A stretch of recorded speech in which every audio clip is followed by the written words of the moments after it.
अजित पवारांचे राष्ट्रवादी काँग्रेसचे 31 नगराध्यक्षपदाचे उमेदवारांनी आघाडी घेतलेली आहे। तर सर्वाधिक भाजपचे 95 नगराध्यक्षपदाचे उमेदवार आघाडीवर आहेत।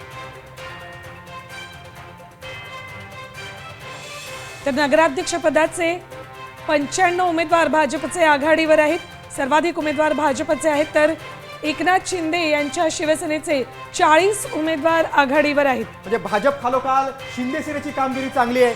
होय, शिंदे सेनेचे 40 नगराध्यक्षपदाचे उमेदवार आघाडीवर आहेत, तर भाजपचे नगराध्यक्षपदाचे 95 उमेदवार सध्या आघाडीवर आहेत। 100 पार करायला केवळ 5 उमेदवार आणि काँग्रेसचे 14 नगराध्यक्षपदाचे उमेदवार आघाडीवर आहेत।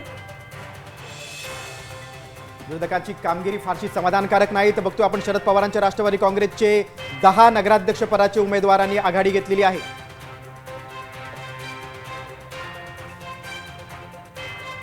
सत्ताधाऱ्यांनी मोठं यश मिळवलं असं म्हणू शकतो। तर उद्धव ठाकरे सेनेचे फक्त 7 उमेदवार आघाडीवर आहेत नगराध्यक्षपदाचे। 2 आकडी आकडा सुद्धा अजून तरी ठाकरे सेनेला गाठता आलेला नाहीये।